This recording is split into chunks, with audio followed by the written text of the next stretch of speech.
জমকালো আয়োজনে কুমিল্লার চান্দিনার বাগুড়াপাড়া ৬ বাড়ি যুব সমাজের উদ্যোগে মিনি বার ফুটবল টুর্নামেন্টের ফাইনাল খেলা অনুষ্ঠিত হয়েছে।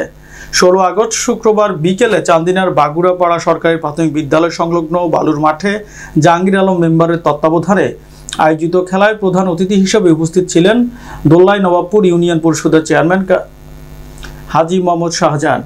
খেলায় উক্ত ওয়ার্ডের মেম্বার জাহাঙ্গীর আলমের সভাপতিত্বে বিশেষ অতিথি হিসেবে উপস্থিত ছিলেন তাজুল ইসলাম প্রধান, সুলতান আহমেদ প্রধান, সিদ্দিকুর রহমান, মনু মিয়া প্রধান, ইব্রাহিম খলিল, নাসির উদ্দিন, মোহাম্মদ হাশেম, আবুল খায়ের, মফিজুল ইসলাম, মোহাম্মদ সফিউল্লাহ, শিক্ষক মুক্তাদির রাসেল, প্রবাসী ইমরান হোসেন, আয়োজিত কমিটির প্রধান মোহাম্মদ আব্দুল কাদের, নাদিমুল হাসান নাবিল, ইয়াসিন হোসেন, আতিকুল ইসলাম, গাজী ইমরান, রুবেল হোসেন, জহিরুল ইসলাম, ইমাম হোসেন সহ খেলার কমিটির অন্যান্য নেতৃবৃন্দ। ৬টি দল অংশগ্রহণের মধ্যকার প্রতিযোগিতায় প্রধান রেফারি জয়নাল আবেদিন, সহকারী রেফারি কাউসার আহমেদ ও রিফাত হোসেন এর ম্যাচ রেফারির পরিচালনায় ফাইনাল খেলায় ভাগুড়াপাড়া বড়বাড়ি একাদশ বাগুড়াপাড়া দিঘির পাড় একাদশকে ট্রাইব্রেকারে ২-১ গোলে পরাজিত করে কাঙ্ক্ষিত চ্যাম্পিয়ন ট্রফি অর্জন করে।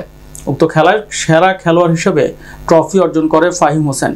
এই সময় অতিথিরা সবাইকে ধন্যবাদ জানিয়ে মাদক থেকে সর্বদা মুক্ত যুব সমাজকে ঐক্যবদ্ধ রাখতে খেলাধুলায় মনোযোগী হওয়ার প্রত্যয় ব্যক্ত করেন। সে সাথে প্রতি বছর এমন আয়োজন অব্যাহত রাখার উৎসাহ প্রদান করেন। খেলা শেষে অতিথিরা বিজয়ী ও বিজেতাদের মাঝে চ্যাম্পিয়ন ও রানার্স আপ ট্রফি তুলে দেন।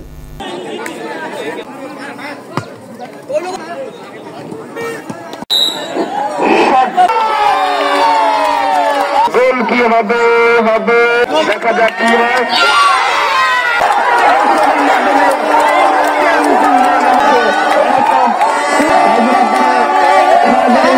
তাদেরকে আমি দেশের মধ্যে ইয়ং জেনারেশন সব মাদকের সাথে জড়িত সরার জন্য কিন্তু এই খেলাটার আয়োজন করেছেন। এত সুন্দর খেলা খেলছেন ইমন সহকারী থেকে ৬ জন,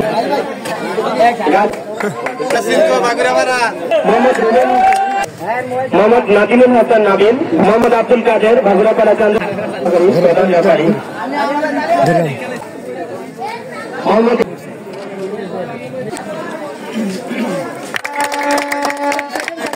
পুরস্কার